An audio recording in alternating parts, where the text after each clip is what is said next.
Hey everyone, it's Alex Morawski, the host of In Pursuit of Purpose, and today I have a very special guest here with us. We have Jessica McKnight, the CEO and president of CarneyCo, a business consultant and strategist company. She's here today to share her story, tell us about her company and her purpose. So, Jessica McKnight, thank you so much for joining Thanks, us today. Alex. Thanks for having me. Well, Jessica, nobody knows you better than you. So why don't you start by telling us a little bit about yourself? Yeah, great. I hope nobody knows me as well as me. So that's great. I was born and raised in Rocky Mount, North Carolina, and I am the oldest of three girls. And my dad started a business when I was 2, and since I was the oldest, that was my path as well. So I went to Carolina, Chapel Hill. It's the only Carolina. Go Tar Heels. That's right, go Tar Heels. And studied journalism, mass communication, and moved to the Triad right after that, and worked for several different agencies in the area, and decided to join the family business in 2018 to work with my dad and see where that took us. And it was a great thing to do. And I have a great husband and 2 girls and a puppy dog. Awesome. And why did your dad start CarneyCo? How did that come to be? Yeah, absolutely. So my dad was a DJ. He was in radio. He always said he had a voice for radio, a face for radio. He said he had a face for radio. And so he moved from Statesville, North Carolina to Rocky Mount, North Carolina in the late 70s and worked for a radio station, and they decided to change formats. And so he was going to have to move. And he decided he never wanted to move again. So he decided to open his own business. He went and got a loan, bought a bunch of recording equipment, and opened a studio where he would write jingles for customers. And then he'd say, well, what else can I do to help you? How might I help you? How else can I help you? And that turned into a full-service marketing agency. And you didn't join his company right away. It took you a little bit. So you didn't plan on joining CarneyCo at first, right? I did not. He would say I've always been in the business because I was in ads when I was like 2, Okay. 3, 4, years old. It was not my intention to join the family business. Then around, about 2018, we decided we would give it a shot. Yeah. We thought we wanted to work together and see. My dad always said, never say never. Never say never. Never say never. And you joined the company in 2018, you said. What has been the biggest achievement of CarneyCo since you came to the company? Yeah. All right. The biggest achievement. So we took this process my dad created, which is called revision. He created it, I think it was about 2011. And it was something that he formalized after he realized when people came to him and asked him for help, he would say, well, why do you need help? What's stopping you? And he would kind of dig down into, you probably need more than what you're saying. There's probably something else we need to figure out before we solve your problem to make sure we're solving the right problem, right? And so he formalized it into a revision. And when I joined him, we went all in on it. How can we work with clients to help them solve the right problem and get into the strategy of it? And then whatever comes out of it, comes out of it. And if we do marketing or other pieces of it, that's great. But our motto has always been that we live to serve. Yeah. So this is the way that we felt like we would serve our clients the best. And so together we did that, and he wrote a book about it a few months ago. And it's called the revision method. That's right. How did the revision method come to be? What is the revision method? Well, it's called revision. You think about the word revision, it means a revision, a change to something. But the way we look at it is that our job is to change the future. Yeah. So we're revisioning, helping you create a new vision for where you want to go, where your company wants to go. We do one-on-one revisions with people. And so where do you need to be? And how do we help you get there? And so the revision process brings together the leaders of an organization focused on solving one issue. And we say, how might we solve that? And we take them through a process that uncovers opportunities, gets the team aligned, which we call the cure for committee-itis. If you've ever worked in a committee or on a group project, then you know what I'm talking about, because committees, they just have a hard time focusing because everybody has different perspectives. Group projects are never my favorite. Every time the teacher says, all right, we're going to do a group project, I'm just like, oh, yeah. I want to do it myself. Right. Well, because just different team dynamics. Yeah. You just got to figure out how that works together. And there are ways to make sure that teams work together and work together cohesively. So that's part of what this does. And it also helps uncover innovation, which is truly a creative solution to a problem. So when you think about things differently and you ask questions the right way, it actually leads to things you hadn't thought about before. And that's what Revision does. So if I'm a business and my business is having said problem, and we come to CarneyCo to go through the revision process, is there a step-by-step process, or what does that look like? How do you help a business revision their problem? Yep, yeah, absolutely. So we meet one-on-one with the owner of the company and say, okay, what's your problem? Let's so we do a little session and we kind of uncover, okay, you want to grow. What's your goal to grow? And we get something a little concrete, how might we grow to double the sales in 2 years, 5 years, whatever it is. Everybody's goals are different and what they want for their company. And then we identify the leaders and we get together for basically a 2-day session to get started. And the first step is we identify. IDEA is the process. We like to keep things simple. So IDEA. We use an acronym. And we identify the facts, the things, our customers' problems, our stakeholders' problems, our partners' problems.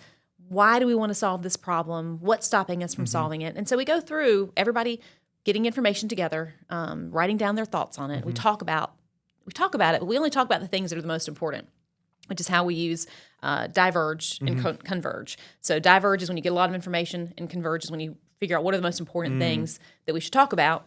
And we use dots, very simple. Everybody dots what they think is most important.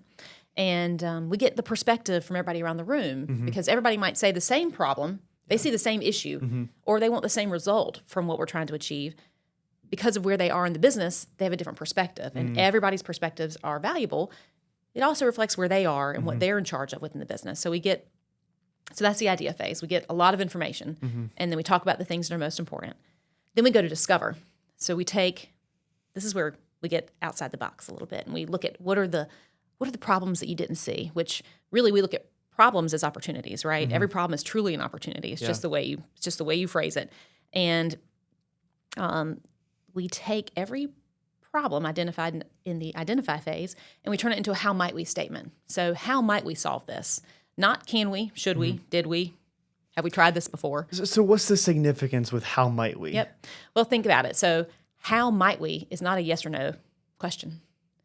How might we is, I don't know, could we? It's not a closed door. Right, It leaves the door open.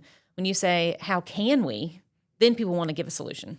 Or have we tried that? Or, it's a way to think about it as a possibility instead of a yes or no, something people can easily shut down. So it's not just this is impossible, but it's also not the other end of it, like we have to do this. It's kind of right in the middle of a yes and a no. Okay, yeah. awesome. Yeah, it phrases, well, the whole process and just the way we think about things is turning it into a positive thought and phrasing it in a way that just opens your mind to being creative and thinking about possibilities and not trying to just check things off your list and get things done. Really, it's kind of taking that step back to think, right?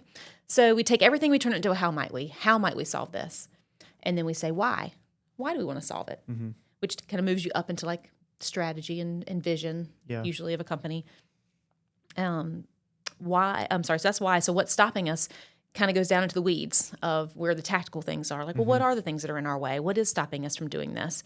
And we take everything we identified earlier and we place it on this, we call it a vision map. And once you get the things that you knew out there on the vision map, then you pick an area and you say, well, okay, what's stopping us from achieving this goal? Yeah. And that leads you to see things you didn't see before. Why do we want to achieve this? Leads you to things that you didn't see before. That we've never walked away from one of these where people were like, oh, I knew all that already. There's always things that you didn't realize. And then so that's actually a little bit of converging and diverging and converging as well. Because once we get the vision map up there, which starts with right where we started for the day, but it covers the wall with virtual sticky notes. Sticky notes, yeah. Yep. People say, okay, well, these are the most important things to reach our goal. It's not that everything isn't important, but you can't focus on everything at once, right? So you got to get some priority. You got to get alignment with your team, and then we talk about those. And we always see that where we started, where people thought they needed to go first, is not where they should start. Yeah. There is a more important place to start to reach their goal. And it's not that if they did it that way, they wouldn't see Right. some success. It's just not it's not real results. It's not going to get you as far as you can go. And we want to work with people. We work with people that want to grow. They want to take their business to the next level and take it to a different place. Yeah. And what comes out of that then is we take the 3 or 4 how might we's that people identified as the most important. We start brainstorming them. You know, we say, what are some ideas we know? Because people have to get those out. Then let's just push it. What are some crazy things that we could do to solve this problem? Because the crazier the idea, the more likely you're going to come back to something that is better than what it would have been if you just stuck with the things that you know. Okay. Yeah. Right? It's hard to get out of the things that you know. Yeah. If you shoot for something on a 10, on a scale of 100, in terms of how crazy it is, you might end up at a 10 if you achieve that all the way. If you shoot for 100, even if you fall back a little bit, now you're at 80. So you do end up higher than you were if you were aiming lower. That's right. There's a quote that goes, if you aim for the stars, you might hit the moon. But if you aim for the moon, you may only hit a bird. Oh, okay. I like that quote. I've never heard that before. Awesome. Yeah. Now, when companies go through this, or were you about to say something? Well, that's the explore phase. The next step is we actually build a plan. Okay. A is action. Okay. Activate. Right. If you can build a plan and you don't activate it, there's really, it's just words. So we build a plan that gets down to accountability, who's going to do what, when's it going to happen, how do we want to get there, and to the nuts and bolts of it. So now, if you activate the plan, and let's say for some reason, either something faulty happened in the process or another problem arises and the plan doesn't work, then where do you fall back to? Do you start back on I and identify what happened now, or what happens if the activation phase doesn't go as planned? Well, creating the right plan, then where you're starting from is a better foundation. What we do, though, is we create the plan. Every week, the leadership team is getting together and working against that and figuring out, okay, this is what I'm tasked to do this quarter. What's in my way? And work out a how might we around that. So they're working through their obstacles, because we think obstacles are just things to blow up, go over, around. Obstacles shouldn't stop you. If you say, how might we get around it? You work through the process, then you can solve that problem. So they're working on that every week. And then every quarter we get back together. Okay, how did we do? How did we go against our measures of success? What did we achieve and what did we not? Because we know there may be 7 goals and things happen. So we got 4 of them done. Okay, is this still the right problem? Let's ask. Is this still our goal? Because life changes. Every 90 days we need a reset. And so we just say, okay, well, this is where we were. And now we know, because of what's happened here or there, that we need to change that. Or we are still on track, and this is what we need to do. There's no new information that we need to discover and talk about. So this is what we're going to do for the next quarter. Yeah, because in an ever-changing world, you need a ever-changing plan. The same thing that works today is not going to work tomorrow and the next day and the next day. So that follow-up is super important. Now, this 4-step idea, IDEA, it's simple and it's effective. Why do companies not pick up on it sooner? Meaning, where do they get stuck at that makes them go to you? Is there a root problem that comes up a lot that you see? Or why is this simple thing so hard for organizations to grasp? Yeah. Well, in business and in life, you're so close to it that you don't always see the problems, right? Yeah. You're just so close to it.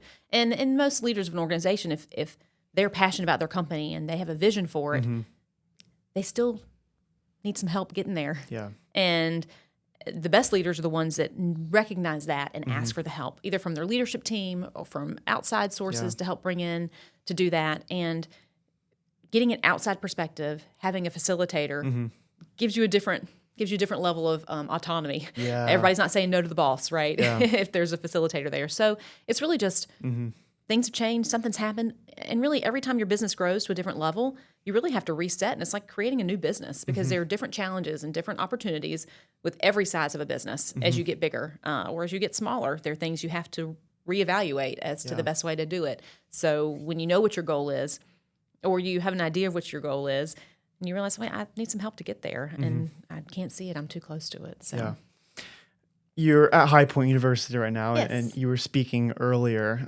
to a big group of students, and I noticed on every single one of your slides at the very bottom there's a 3-step phase: clarity, action, transformation. I want to talk about the clarity part for just a little bit. Okay. What do organizations, what do people need clarity on before they take action? Can you expand on the clarity part a little bit? Can. Most people are solving the wrong problem. Mm. You know, they think it's the right problem, and it's not that solving that won't help. Yeah. Right. The like most basic example is they're like, I need a website, and you build a website and you start building things out, and the phones start ringing. Mm-hmm. Well, if you haven't solved the problem of having somebody to answer the phone, it's a pretty big misstep, right? Yeah. And that's a very simple example of how it works. You have to make sure you're solving the right problem, and creating clarity around that is part of what revision does. It gets the perspectives of everybody in the room and gets them bought in on where is the direction we need to head and what are all the pieces, right? I mean, we don't say, hey, let's talk about operations, let's talk about sales. That comes out of the process organically. Yeah. Because your business is more than just one of those things. It's all of those things. So it's about having a clear understanding of the problem that's at hand. Correct. One thing I really like about it is it's clarity, action, transformation. I feel like a lot of organizations and a lot of people make the mistake by having this model: certainty, action, transformation. Oh, yeah. I think a lot of people wait until they're certain about something until they take action on it. And they confuse clarity with certainty. But clarity is more of, based off how you described it, an understanding of what has been happening and what's happening right now, of the problem at hand. It's not an understanding of how the future is going to play out. It's an understanding of what's going on right now. That's right. And it's clarity that allows us to move into uncertainty with confidence. So I really like your model there, how it starts with clarity, and then you take action, and then you transform your business or your life. That's a good comparison, Alex. That's true, because fail fast, fail often. Fail fast, fail forward. So leaders make a decision and move on it. And then if you're staying on top of it, because the only thing constant is change, the world's going to change. If you're staying on top of it, then you can course correct. You see, this is working somewhat, this is working well. Okay, let's keep moving forward, or let's look at other ways we can solve that. So clarity is not about knowing 100% in 5 years this is going to work, because things are always changing. But clarity is we're working on the right problems to get us where we want to go, knowing that we're going to have to recalibrate. Talking about change, I know one of the points in your presentation this morning, one of the things that your company helps businesses with is embracing change. How do you do that? How do you help somebody embrace change? Change is really hard for people. Yeah. It's something that takes practice to realize that change isn't scary. Change is going to happen. So if you embrace it, then you're not as afraid of it. If you don't embrace it, then you're always fearful of what's going to happen next. So we ask teams to think positively about things, period, right? And like I said, problems are opportunities. So it's not that this is happening and so all these bad things are going to have to happen after it. It's this is going to happen. So how might we do something with it? And also, just that phrase, how might we? Like, it's just not concrete. Yeah. So I think it lets you think about the possibilities of change without feeling like it's something you have to do. And once you work through the process, we had some people that they came into a meeting one time, and it was the group of leaders. One person wanted to sell online. The other person was dead set we could never do it. So when you come into the room, you cannot say no. You cannot say but. You cannot say great idea, but I love you, but. But's a terrible word, so it's banned from the day. It came up because one person wanted to make sure it came up. So It came up as something that was in their way. And because she had to think about it, this other lady, she had to think about it. After a few hours, she said, well, actually, if we did this and if we did that, we could sell online. And within a year, they'd sold $1 million online, which was 100% more than they'd sold before they realized they could do it. Yeah. So the change of doing it stopped her until she thought, well, I don't know, could we? Yeah. How could we do that? Yeah. How might we do that? And it led her to being able to embrace it. So what's a word that people can use instead if they don't want to use but? If you're giving feedback to someone, they present an idea to you, and you think it's a good idea, but there is something that is bothering you about it. There's something that you think could change. How would you phrase that if you're giving the feedback? I like this idea. Yeah. And then what? Okay, so think about both sides of whatever you're going to say are true. Mm-hmm. So instead of but, you say and. It's a simple trick. Mm. So I really like that idea. And I think we need to talk about it a little bit more. Mm. I really like that idea. And I think if we do a few things like this, we can actually solve it. Yeah. Or I think it's a great idea and I don't have time to think about it right now. At least it's not but it'll never work. Yeah. You know, and it whoever's receiving it is a lot more open because that negative words just stress people out. Just hearing the word no increases stress in people. Just immediately closes down their functioning. And just by listening to you say those examples, I'm trying to picture myself as the person giving feedback. If someone told me, I love that idea, and I'm instantly thinking that they're taking my entire idea and building off of it. Correct. Whereas if they said, I love that idea, but now I'm thinking, okay, you like my idea, but there's a part of it that you don't like. Right. It takes away instead of adding to it. Exactly. So use and instead of but. That's right. Right. And then you talked about finding the root problem, finding the real problem to attack. Is there a common root problem that you see a bunch of companies struggle with? Or is it different for every single company? The nature of it's different for every company because every company's unique, and it depends on where they are in their growth phase. Small companies that are growing, you know, there's operations, there's organizational structures. It's you know, a small company is usually the head of the company and the people getting the work done, and there's no in between. There are 5 different ways to do things and no standard processes. You know, that's pretty common. As companies get bigger, culture is huge. A company's customers are not just the people buying their product. A company's customers are their vendors, their partners, and their employees. Yeah. And if you treat your employees just as importantly as you would treat the people who are buying your product, it gives you a different perspective on them. Yeah. And so culture is huge. Root problems. The thing that I really liked about your company, listening to your speech this morning, reading your websites, phone calls that we've had in the past, was that you help organizations and companies find the root problem, find the real problem.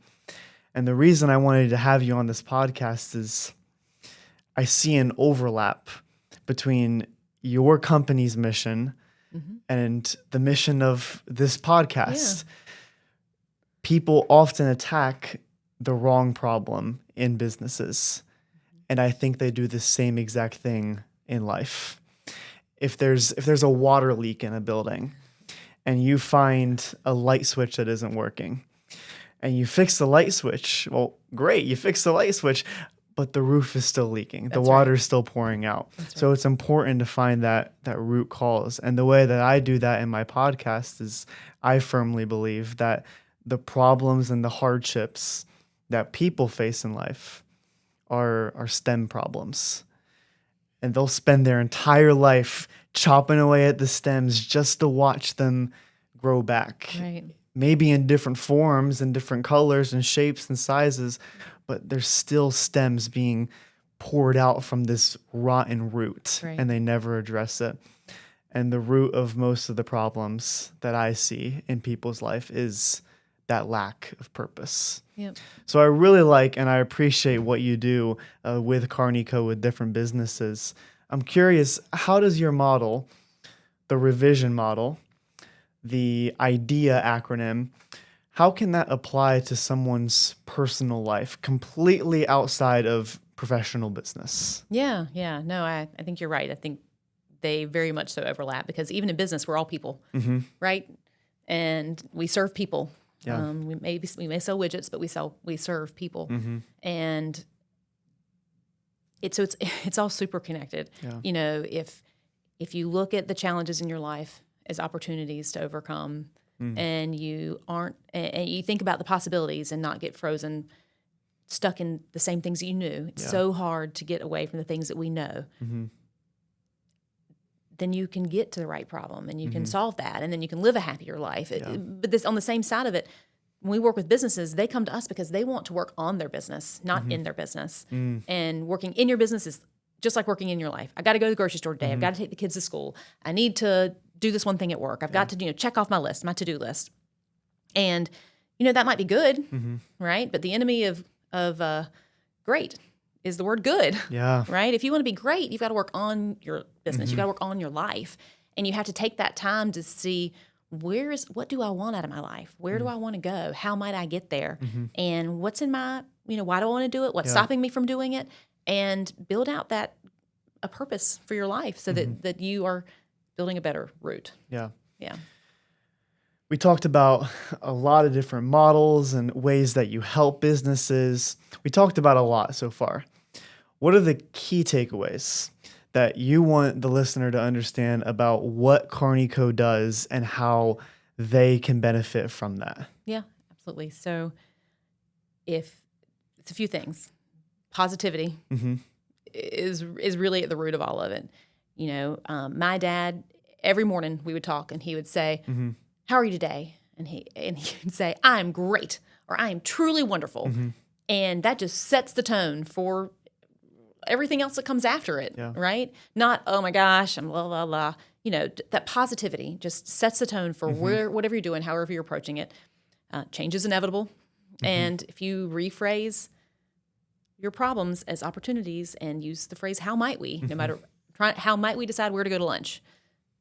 Well, the problem might not be you need to go to lunch. It might need to be you need to order in lunch. Yeah. How might we solve world hunger?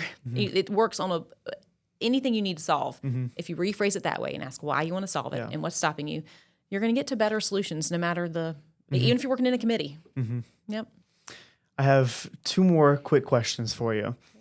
The first is a question that I ask almost every single guest on my podcast. It's the in pursuit of purpose question. Because on this podcast, we talk about two main things, identity and purpose. So, Jessica, without saying what you do, who are you, and what would you say your purpose is? Without saying what I do. Without saying what you do.